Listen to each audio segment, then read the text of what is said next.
الحمدللہ رب العالمین والصلاة والسلام علی رسولہ الکریم وعلی آلہ وصحابہ اجمعین اما بعد اعوذ باللہ السمیع العلیم من الشیطان الرجیم من حمزہ ونفخہ ونفثہ وَلَنَبْلُوَنَّكُمْ بِشَيْءٍ مِّنَ الْخَوْفِ وَالْجُوعِ وَنَقْصٍ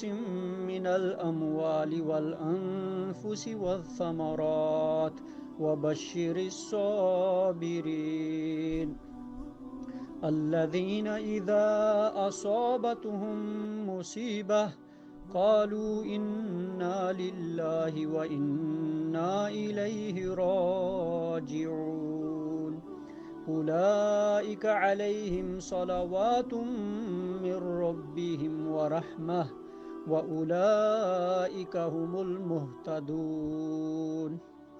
اللہ رب العزت سورہ البقرہ کے اندر ارشاد فرماتے ہیں، اور ہم کسی نہ کسی طرح تمہاری آزمائش ضرور کریں گے، دشمن کے ڈر سے، بھوک پیاس سے، مال و جان سے، اور پھلوں کی کمی سے، اور ان صبر کرنے والوں کو خوشخبری دیجئے جنہیں جب کبھی کوئی مصیبت آتی ہے تو کہہ دیا کرتے ہیں کہ ہم تو خود اللہ تعالیٰ کی ملکیت ہیں اور ہم اسی کی طرف لوٹنے والے ہیں، ان پر ان کے رب کی نوازشیں اور رحمتیں ہیں اور یہی لوگ ہدایت یافتہ ہیں۔ آج کے دور میں کرونا وائرس کے خوفناک رفتار سے پھیلاؤ نے دنیا بھر کو ہلا کر رکھ دیا ہے۔ ڈاکٹروں کی سر توڑ کوششیں بھی اس مرض کو روکنے میں ناکام ہوتی نظر آ رہی ہیں۔ ہر نیا دن کرونا وائرس جیسی مہلک بیماری میں مبتلا ہونے والے افراد کی تعداد میں اضافہ ہوتا نظر آ رہا ہے۔ ایسے وقت میں ہمیں جہاں ممکن حد تک اسلامی حدود کے اندر رہتے ہوئے احتیاطی تدابیر کا استعمال کرنا چاہیے اور حکومتی پالیسیوں اور ڈاکٹر حضرات کی ہدایات پر عمل پیرا ہونا چاہیے، وہاں ہمارے لیے یہ لازمی اور ضروری ہے کہ ہم اللہ رب العزت کے ساتھ رشتہ اور ناطہ مضبوط کریں، اللہ کے ساتھ تعلق کو مضبوط کریں اور باعمل مسلمان بننے کی کوشش کریں، اپنے گناہوں کی معافی مانگیں، کیونکہ یہ جو مہلک قسم کی بیماریاں آتی ہیں اس کی وجہ کیا ہے؟ سنن ابن ماجہ کے اندر رسول اللہ صلی اللہ علیہ وسلم کا ارشاد مبارکہ ہے، آپ صلی اللہ علیہ وسلم نے فرمایا کہ جب کبھی کسی قوم میں بے حیائی، بدکاری وغیرہ اعلانیہ ہونے لگتی ہے تو ان میں طاعون اور ایسی بیماریاں پھیل جاتی ہیں جو ان کے گزرے ہوئے لوگوں کے اندر نہیں تھی، جو لوگ پہلے چلے گئے ہیں ان کے اندر ایسی بیماریاں موجود نہیں تھی۔ لہٰذا ہمارے لیے ضروری ہے کہ ہم اللہ سبحانہ و تعالیٰ کی نافرمانی اور معصیت والے کاموں سے بچیں، اللہ تعالیٰ کی فرمانبرداری کریں، اپنے دل کے اندر خوف اور تقوی پیدا کریں اور جتنے بھی معصیت والے کام ہیں ان سے توبہ طائب کر لیں، اور اس بات کو بھی یاد رکھیں کہ ظاہری احتیاطی تدابیر جو اسباب ہیں ان پر بھی عمل کرنا چاہیے، جیسا کہ نبی علیہ السلام نے طاعون کے بارے میں فرمایا کہ جب تم اس وبا طاعون کے بارے میں سنو کہ وہ کسی شہر یا بستی میں واقع ہے تو تم وہاں سے نہ جاؤ، اور جب یہ کسی علاقے میں پھیل جائے اور تم اس میں موجود ہو تو وہاں سے رائے فرار اختیار مت کرو۔ اور اس بات کو بھی یاد رکھیں کہ اللہ سبحانہ و تعالیٰ ہی نے بیماریاں پیدا کی ہیں اور اللہ ہی اس کی شفا دیتا ہے، جیسا کہ ابراہیم علیہ السلام نے فرمایا وَإِذَا مَرِضْتُ فَهُوَ يَشْفِينِ، اور جب میں بیمار ہوتا ہوں تو اللہ ہی مجھے شفا دیتا ہے۔ پیٹ کی بیماری یا طاعون وغیرہ کی جو بیماریاں ہیں، اگر ان کے اندر، ان مہلک شدہ بیماریوں کے اندر آ کر اگر کوئی آدمی فوت ہو جاتا ہے بشرط یہ کہ وہ مومن تھا، ایمان پر تھا، اسلام کی پابندی کرتا تھا، موحد تھا، تو وہ شہید کی موت مرے گا، جیسا کہ حدیث میں آتا ہے المبتون شہید، صحیح بخاری کے اندر رسول اللہ صلی اللہ علیہ وسلم نے فرمایا کہ پیٹ کی بیماری سے مرنے والا شہید ہے، اور اسی طرح فرمایا المطعون شہید، طاعون کی بیماری سے مرنے والا شہید ہے۔ لہٰذا جہاں ایک مسلمان کے لیے ضروری ہے کہ ایسے وقت میں ایسی مہلک بیماری کرونا وائرس جیسی بیماری سے بچنے کے لیے جہاں پر ظاہری اسباب کو اختیار کرنا چاہیے، ظاہری تدابیر پر عمل کرنا چاہیے، وہاں پر ایک مسلمان مومن کے لیے ضروری ہے کہ وہ سب سے زیادہ اللہ تعالیٰ کے اوپر توکل اور بھروسہ کرے، اللہ سبحانہ و تعالیٰ کے ساتھ تعلق مضبوط کرے، جیسا سورہ ابراہیم کے اندر آتا ہے، اللہ تعالیٰ فرماتے ہیں وَعَلَى اللَّهِ فَلْيَتَوَكَّلِ الْمُتَوَكِّلُونَ، اور توکل کرنے والوں کو یہی لائق ہے کہ وہ اللہ ہی پر توکل کریں۔ اللہ پر اعتماد اور توکل کی ترغیب اور اللہ پر بھروسہ کرنے والوں کی فضیلت اس کے اندر بیان ہوئی ہے۔ اس لیے سخت سے سخت ترین حالات میں بھی اللہ پر ہی اعتماد اور توکل کرنا چاہیے، اور انبیاء علیہ الصلوۃ والسلام کا یہی اسوہ ہے، یہی ان کا طریقہ تھا۔ اور توکل کا مطلب یہ ہے کہ تمام اعتماد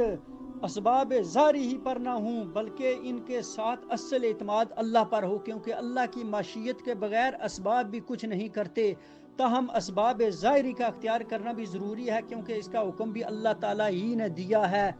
جیسے پرندے گھونسلوں کے اندر ہی نہیں بیٹھے رہتے، بلکہ تلاش رزق کے لیے باہر نکلتے ہیں اور گھومتے پھرتے ہیں۔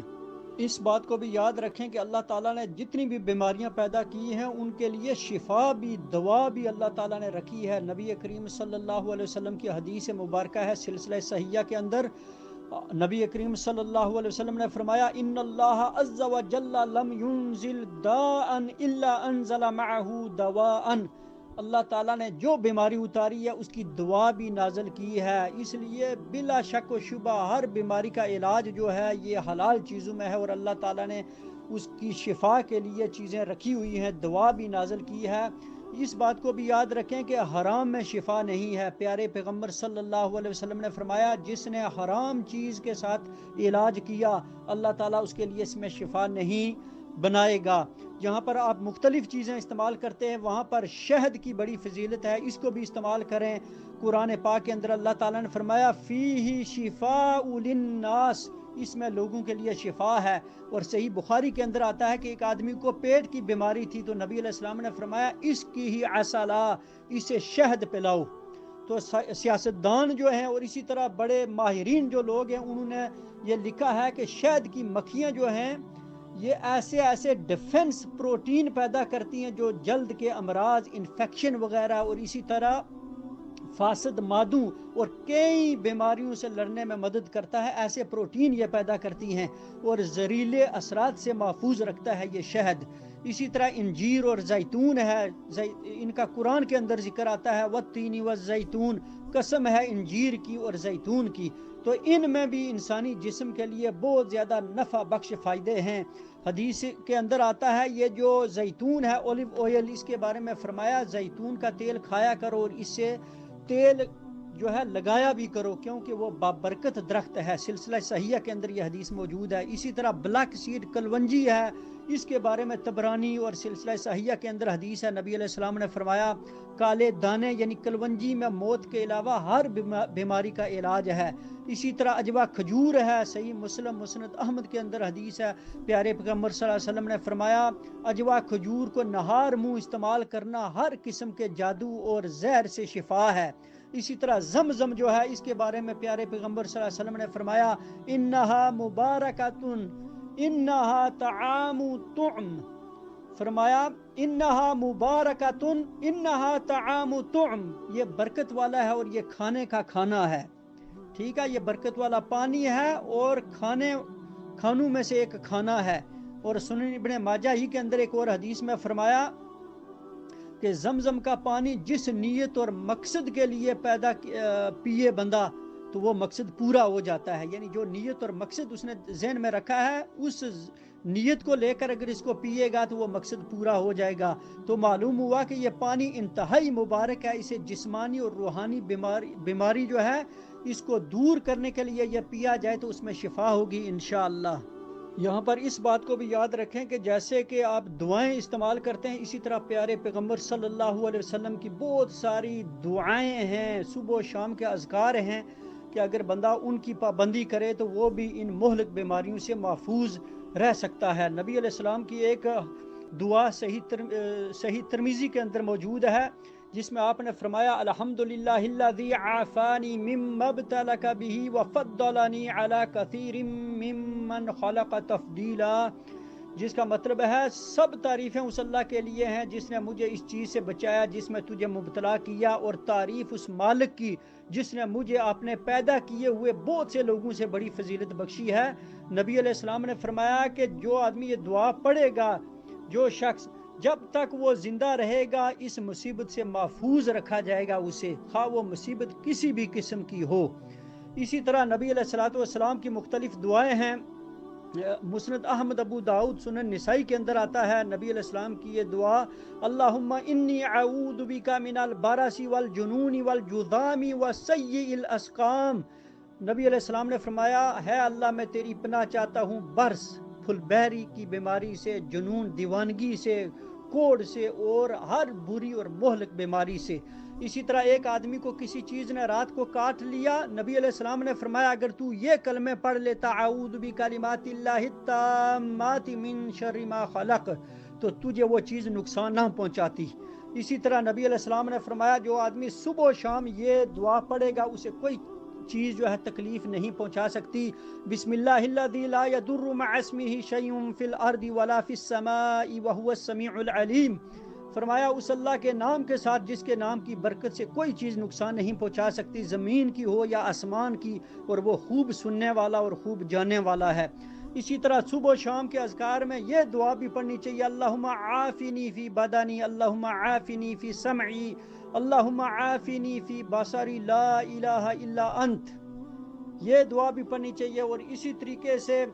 بندہ کوشش کرے کہ صبح و شام آیت الکرسی کثرت سے پڑھے، صبح و شام نمازوں کے بعد، اسی طرح سورہ البقرہ کی آخری آیات سوتے وقت پڑھے، اسی طرح